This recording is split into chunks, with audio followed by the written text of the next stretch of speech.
তোমরা যারা class 11-এ science নিয়ে পড়তে চাও তাদের জন্য আজ থেকে আমি পদার্থবিজ্ঞানে ক্লাস শুরু করলাম। এই করোনা আবহে তোমাদের এই অনলাইন ক্লাসই করতে হবে আশা করা যাচ্ছে। এখন এই সায়েন্স পড়তে গেলে যেটা বুদ্ধির সঙ্গে সঙ্গে বেশি প্রয়োজন সেটা হলো অধ্যাবসায়। অধ্যাবসায় না থাকলে তোমরা কিন্তু জীবনে সাকসেস পাবে না। আর পদার্থবিজ্ঞান ও রসায়নে একটা বেশি প্রয়োজন, সেটা হচ্ছে থিওরির সঙ্গে সঙ্গে তোমাদের অঙ্ক করতে হয় প্রচুর। এই অঙ্ক আর থিওরির মধ্যে তোমরা যদি প্রথম থেকে সমন্বয় সাধন না করতে পারো তাহলে কিন্তু পদার্থবিজ্ঞানে উন্নতি করতে তোমরা পারবে না। তাই আমার উপদেশ, তোমরা প্রথম থেকে পদার্থবিজ্ঞানের প্রচুর অঙ্ক করো এবং প্রতিটা চ্যাপ্টার খুঁটিয়ে পড়ো। তোমরা নবম শ্রেণীতে পদার্থবিজ্ঞানে পদার্থবিজ্ঞানে বললে ভুল হবে, ফিজিক্যাল সায়েন্সে যা যা পড়েছো তার সাথে প্রচুর মিল আছে এই ক্লাস 11-এর পদার্থবিজ্ঞান। তাই তোমাদের বুঝতে বিশেষ অসুবিধা হবে না। আমি এক এক করে পড়ালে দেখবে তোমাদের জলের মতো সহজ হয়ে যাচ্ছে। যা যা কাজ দেবো সেই কাজগুলো তোমরা বলবে, সমাধান না হলে সেটাও তোমরা রিপ্লাই করবে, আমি তোমাদেরকে সেগুলো যেমন করে হোক সমাধান করে পাঠাবো। এখন তোমাদের পদার্থবিজ্ঞানে পড়তে গেলে প্রথমে জেনে নিতে হবে সিলেবাসের মধ্যে তোমাদের নাম্বারের ডিভিশনটা কি আছে। দেখো আমি বোর্ডে লিখে দিয়েছি যে তোমাদের মোট টোটাল রিটেনের পরীক্ষা হবে 70, প্র্যাকটিক্যাল হবে 30। কোশ্চেন পেপারের নাম্বার ডিভিশন, তোমার question paper will have 2 sections. এই প্রথম সেকশন 1-এ এমসিকিউ থাকবে 14টা, 1 গুণিত 14 করা আছে 14 নাম্বার। সেকশন 2-তে very short answer type question 1 গুণিত 4 সমান 4 নাম্বার। শর্ট অ্যান্সার 2 গুণিত 5 10। শর্ট অ্যান্সার আবার থাকবে 3 গুণিত 9 27। আর লং অ্যান্সার 5 গুণিত 2 5 গুণিত 3 15। যে টোটাল যোগ করে তোমরা দেখবে 70 নাম্বার তোমাদের রিটেন হবে। আর 30 নম্বর প্র্যাকটিক্যাল আছে। প্র্যাকটিক্যালে আবার দুটো ভাগ আছে, তোমার দুটো প্র্যাকটিক্যাল পরীক্ষা তোমাদেরকে দিতে হবে। এখন প্রথম যে চ্যাপ্টার তোমাদের আছে ভৌত রাশির পরিমাপ ও মাত্রা। তোমরা প্রত্যেকে ভৌত রাশি কাকে বলে সেটা তোমাদের জানা আছে। সেটা হচ্ছে পরিমাপযোগ্য যে কোনো প্রাকৃতিক বিষয়কে আমরা কি বলি, ভৌত রাশি বলি। এই ভৌত রাশি আমাদেরকে পদার্থবিজ্ঞানের সব জায়গাতেই আমাদের ভৌত রাশি সম্পর্কে আমাদের অনেক জানা আছে। এখানে আরো অনেক ভৌত রাশি তোমরা নতুন করে পাবে, সেগুলোর মাত্রা সম্পর্কে তোমাদেরকে জানতে হবে। এখন মাত্রা কাকে বলে সেটা বলতে গেলে বলতে হবে যে এই ভৌত রাশিগুলো তোমার যেসব মূল রাশিগুলোর সাথে যুক্ত আছে। মূল রাশি বলতে আমরা বুঝবো দৈর্ঘ্য, ভর, সময়। আর এসআই পদ্ধতিতে 7টা ভৌত রাশি আছে। মূল ভৌত রাশি বা প্রাথমিক একক 7টা আছে তোমার। সেই 7টার মধ্যে কি কি আছে তোমরা ক্লাস 9ম শ্রেণীতে পাবে, আবার একাদশ শ্রেণীর প্রথম চ্যাপ্টারটাতে তোমরা পাবে। এখন তোমরা কি বই ব্যবহার করছো আমি ঠিক জানি না। এখন বই বলতে গেলে তোমাদেরকে আছে হচ্ছে ছায়া প্রকাশনীর বই আছে, তোমার মহাদেব দাস খান আছে, আর আছে হচ্ছে সাঁতরা পাবলিকেশনের বই। এই 3টে বইয়ের মধ্যে যে কোনো একটা ব্যবহার করা যায়, কিন্তু আমি এখানে তোমাদের ছায়া প্রকাশনী থেকে যা পেজ নাম্বার দিয়ে যেগুলো বলবো ছায়া প্রকাশনী থেকে বলবো, তাহলে আমার পড়াতে একটু সুবিধা হবে। সবাই যদি একই বই ফলো করো, তোমরা কেউ যদি অন্য বই ফলো করো আমাকে বলবে, আমি সেই বই থেকেও তখন তোমাদেরকে বলে দিতে পারবো।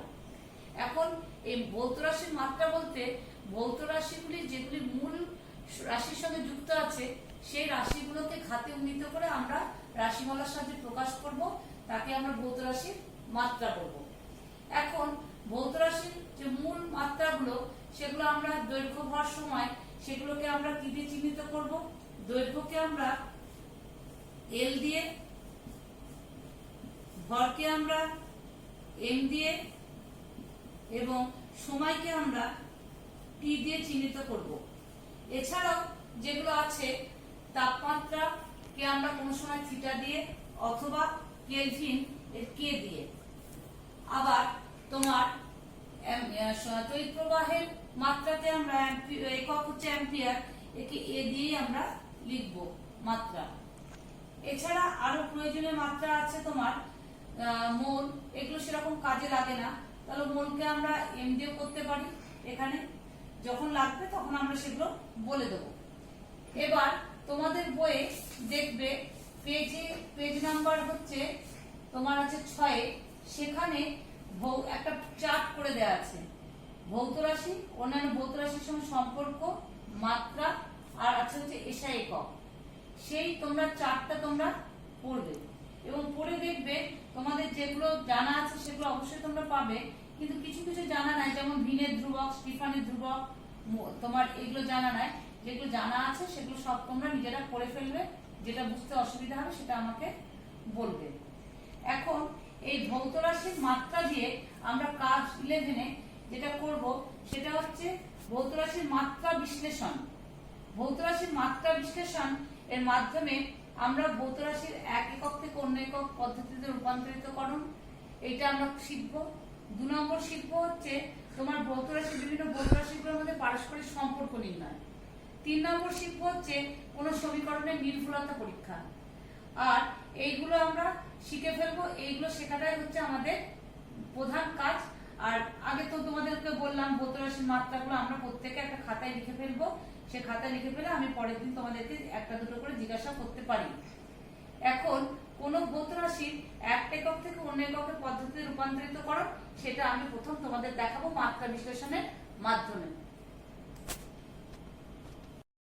আমরা মাত্রা বিশ্লেষণের মাধ্যমে তিনটে আমরা বলেছি যে পদ্ধতি আমরা তিনটে কাজ করব। সেটা হচ্ছে 1 নম্বর হচ্ছে কোন ভৌত রাশির মান একটি একক পদ্ধতি থেকে অন্য পদ্ধতিতে রূপান্তরিত করব। এখন কিভাবে করব? যে কোনো ভৌত রাশির মাত্রা আমি মনে করে নিচ্ছি, মাত্রাটা হচ্ছে m two the power a, l to the power b, t to the power c। যে কোনো ভৌত রাশির মাত্রাতে আমরা জানি তাদের পাওয়ার থাকে, সেই পাওয়ারগুলো স্কোয়ার হতে পারে, কিউব হতে পারে। আমি ধরে নিচ্ছি m এর এখানে পাওয়ার a আছে, l এর পাওয়ার b আছে, t এর পাওয়ার c আছে। দেখো কার্যের মাত্রা আমরা জানি হচ্ছে m l square t to the power -2, এটা হচ্ছে কার্যের মাত্রা। এই কার্যের মাত্রাতে আমি এখানে বলতে পারবো যে a সমান 1, b সমান 2, c সমান -2। এটা অ্যাজ ইফ তোমাদের আমি মানে একটা एग्जांपल স্বরূপ আমি বললাম যে a b c বলতে আমরা কি বোঝাতে চাইছি।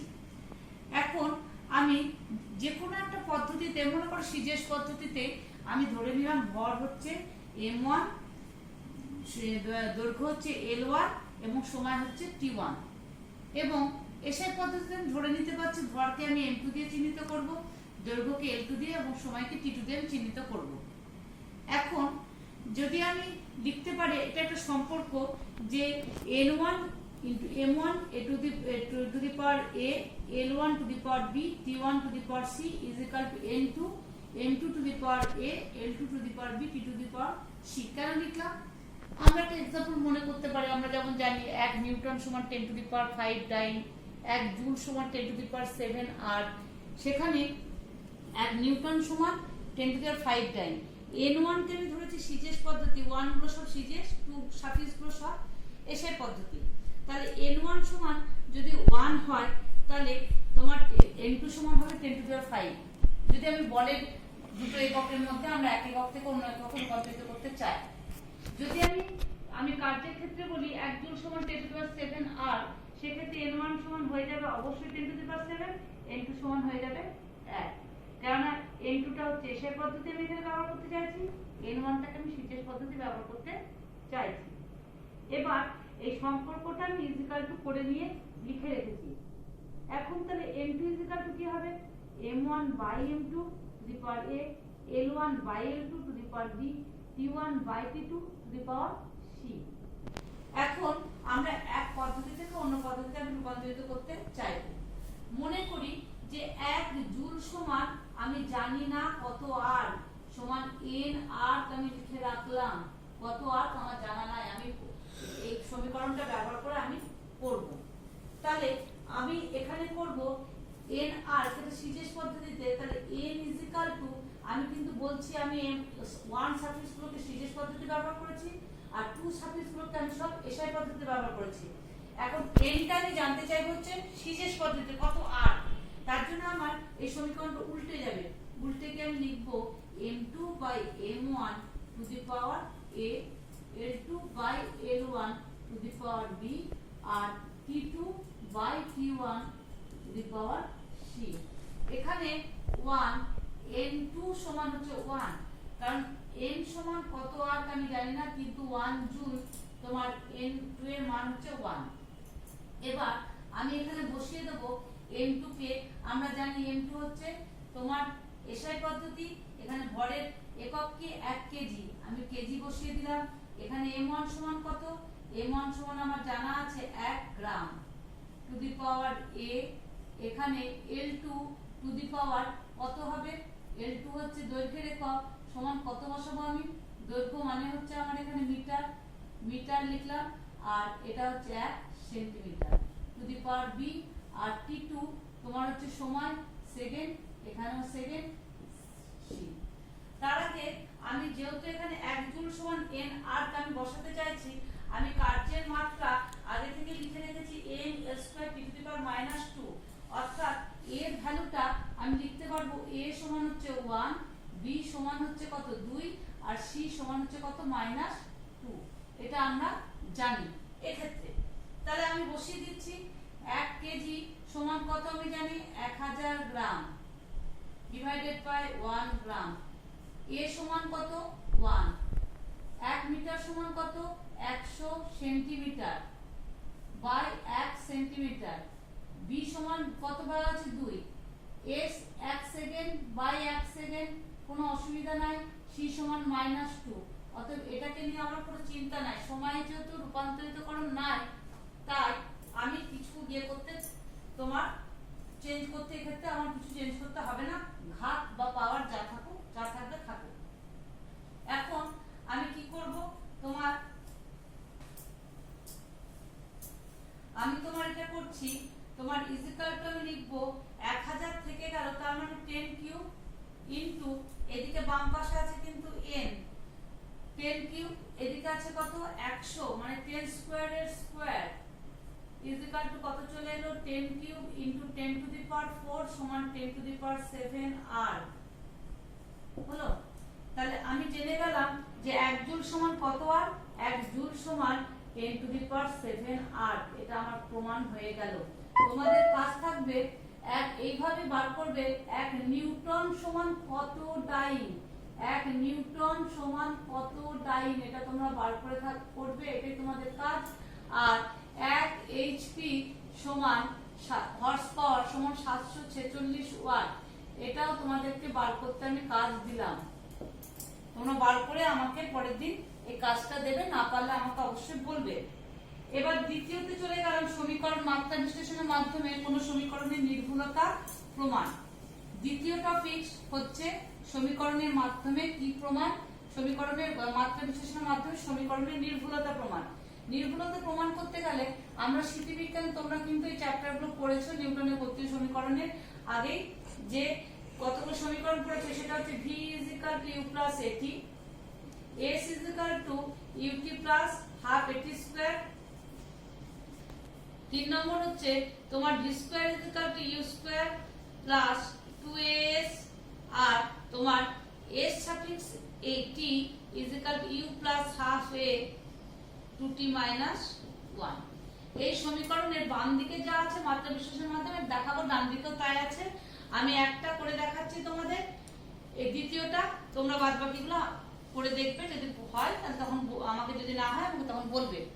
আমি কি করব, এই সমীকরণের বাম দিকে s বলতে আমরা কি জানি, s বলতে আমরা বুঝি কোন কণা কর্তৃক কোন ত্বরণ নিয়ে চলছে, এই ত্বরণ নিয়ে চলছে কোন কণা, t সময় তার অতিক্রান্ত দূরত্ব হবে s, এখানে u প্রাথমিক গতিবেগ।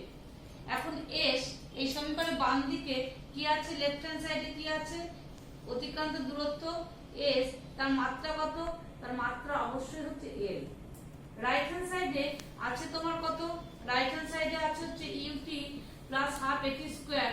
এখানে আমি মাত্রাগুলো বসিয়ে দেব, u এর মাত্রা l t to the power -1, t এর মাত্রা t + half, a হচ্ছে l t to the power -2 * t square. তাহলে আমার আসছে দেখো এটা l + half l, তার মানে দুদিকের মাত্রায় কি আছে, আমি সংখ্যাটাকে গ্রাহ্য করব না, কারণ সংখ্যাটা সংখ্যা, ওটা মাত্রা নয়। তাহলে আমরা কি বলবো, যে দুদিকের মাত্রায় কি আছে, তোমার l আছে, তাহলে সমীকরণটা নির্ভুল। তাহলে 2 নম্বর মাত্রা বিশ্লেষণের মাধ্যমে 2 নম্বর টপিকটা আমার হলো যে কোন সমীকরণের নির্ভুলতা প্রমাণ। 3 নম্বর হচ্ছে বিভিন্ন ভৌত রাশির মধ্যে পারস্পরিক সম্পর্ক নির্ণয়। যেমন একটা সরল দোলক, সরল দোলককে আমি যদি সরল দোলক বলতে আমরা কি বুঝি, একটা সুতোর মাধ্যমে একটা যদি লোহার পিণ্ডকে যদি ছোট্ট লোহার বলকে যদি ঝুলিয়ে দেওয়া হয় এবং টেনে যদি ছেড়ে দেওয়া হয় দুলতে থাকবে, সেই দুলতে থাকলে সেটাকে আমরা কি বলবো, সরল দোলক। আর ও একবার দুলতে পুরো সম্পূর্ণ করতে, দোলনকাল সম্পূর্ণ করতে যে সময় নেবে সেটাকে বলবো পর্যায়কাল। এখন এই পর্যায়কালটাকে যদি আমি টি দিয়ে চিহ্নিত করি, এই পর্যায়কাল কি কি বিষয়ের উপর নির্ভর করে? পর্যায়কাল নির্ভর করে হচ্ছে তোমার দৈর্ঘ্যের উপর। সরল দোলকের দোলনকাল টি নির্ভর করে হচ্ছে ওই পিণ্ডের ভর এম, দৈর্ঘ্য সুতোর দৈর্ঘ্য এল এবং অভিকর্ষ ত্বরণ জি। তাহলে আমরা লিখতে পারি যে টি ভ্যারিজাস এম এল জি। এখন ভ্যারিজাসকে সমান করতে গেলে একটা সমানুপাতিক ধ্রুবক নিলাম এম এল জি। এখন এগুলোর একটা করে পাওয়ার থাকবে, পাওয়ার গুলো আমি ধরে নিলাম এ বি সি, এখানেও দিয়ে দিলাম এ বি সি। এখন আমি লিখবো পর্যায়কাল, এরপর তোমার এর হচ্ছে তোমার ইয়ে কি, মাত্রা কি, সময়, সময়ের মাত্রা আমরা জানি টি, তাহলে আমি লিখে দিলাম টি ইজ ইকুয়াল টু, আমি কে এর মান কত আমি জানি না, কেটাকে কে রাখলাম, ভরের মাত্রা কত এম টু দি পাওয়ার কি লিখলাম এ, এল এর কত, এল এর দৈর্ঘ্য মাত্রা হচ্ছে এল বি, আর জি এর কত, অভিকর্ষ ত্বরণ, ত্বরণের মাত্রা আমাদের জানা আছে এল টু দি পাওয়ার -2। এখন কে আমি এটাকে সহজ করে নিচ্ছি, এম এখানে একটাই আছে তাই পাওয়ার এ, এল এর এখানে আছে সি পাওয়ার, এখানে আছে বি, তাই L to the power B plus C, আর টি এর আছে কত -2c। এখন দুদিকের মধ্যে আমি কি করব, সমন্বয় সাধন করার জন্য আমি টি এর সঙ্গে টি এর আমি তুলনা করে বলবো যে এর দিকে বাম দিকে টি এর মাত্রা পাওয়ার আছে 1, এইদিকে আছে -2c, তাহলে -2c ইজ ইকুয়াল টু 1 লিখবো, সি এর মান কত বেরোলো -1/2। এখন আমরা জানি এইদিকে কিন্তু এল ও নাই এল ও নাই, তাই সেই মাত্রাগুলো কত কত ধরে নেব, মাত্রাগুলো হচ্ছে 0 আছে। এখন দেখো যে টি এর পাওয়ার -2c, এদিকে টি এর পাওয়ার আছে 1, তাহলে -2c ইজ ইকুয়াল টু 1, আর এখানে এল এর পাওয়ার আছে 0, তাই b plus c is equal two 0। এখান থেকে c ইজ ইকুয়াল টু পাচ্ছি -1/2, এখানে c এর ভ্যালু পুট করে পাবো হচ্ছে b ইজ ইকুয়াল টু হচ্ছে 1/2, আর এখানে আমি পাচ্ছি a টু দি এর সঙ্গে m এর পাওয়ার এখানে 0 আছে, এখানে a 0, তাহলে a ইজ ইকুয়াল টু আমি যে 0 পাওয়ার পেলাম। এবার এই সমীকরণে আমি মানগুলো বসিয়ে দিচ্ছি, t ইজ ইকুয়াল টু আমি কি পাচ্ছি k, m is 0, b to the l to the power কি আছে 1/2, b এর পাওয়ার 1/2, আর তোমার এখানে g টু দি পাওয়ার কি আছে -1/2। তাহলে সমীকরণটাকে লিখতে পারবো t is equal to k to the power, এখানে আমি m টু দি পাওয়ার 0 হয়ে গেছে, তাহলে আমি লিখতে পারবো l বাই g। এখন আমি এগুলো মাত্রা বিশ্লেষণ করে আমি k এর ভ্যালুটাকে যদি বিচার করি, এটা আমি পাবো হচ্ছে k এর ভ্যালু 2π, তাহলে সরল দোলকের দোলনকাল হবে হচ্ছে t is equal to 2π √l by g। এভাবে আমরা যে বিভিন্ন ভৌত রাশির মধ্যে পারস্পরিক সম্পর্ক নির্ণয় করতে পারবো, যেমন টি এর সঙ্গে এর যে সম্পর্ককে আমরা সেটা পেয়ে গেলাম t is equal to 2π √l by g। এবার কিন্তু তোমাদের অনেকগুলো উদাহরণ করে দেওয়া আছে, তোমরা এগুলো করে দেখবে। টান করা তার, তাছাড়া আছে হচ্ছে টান করা তারের কম্পাঙ্ক, সীমান্ত বেগ, এগুলো নির্ণয় করা আছে। যদি বুঝতে না পারো পরের দিন বলবে, সেগুলো আমি কিন্তু তোমাদেরকে বুঝিয়ে দেবো। আর মাত্রা বিশ্লেষণের অসম্পূর্ণতা, সেটাও তোমরা পড়ে দেখবে। আর মাত্রা বিশ্লেষণ অসম্পূর্ণতা বলতে আমরা দেখো এখানে যদি কোনো কস বা থিটা টার্ম থাকে, কোণের কথা বলা থাকে, তাহলে আমরা সেগুলো পারবো না নির্ণয় করতে। এখানে এই যে কে এর ভ্যালু আমি তোমাদেরকে বললাম এর মানটা 2π হবে, সেটাও কিন্তু আমরা কি করতে পারবো না, আমরা নির্ণয় করতে পারবো না। বা কোনো ধ্রুবক উপস্থিত থাকলে তার মানটা কত হবে সেগুলো কিন্তু আমরা কোনো এখানে বার করতে পারবো না। এগুলো হচ্ছে মাত্রা বিশ্লেষণ অসম্পূর্ণতা। এই অবধি আজকে তোমাদের পড়ানো থাক। যদি আমি কোনো রেসপন্স পাই তোমাদের কাছ থেকে, তাহলে তারপরে আমি ইউটিউবে আমি আবার পরে ছাড়বো। যদি কোনো রেসপন্স না পাই ছাত্রছাত্রীদের কাছ থেকে, আমি কিন্তু আর পড়াবো না। ঠিক আছে, পড়াগুলো হয়েছে কিনা তোমরা অবশ্যই জানাবে। আজকের মতো এখানে থাকবো।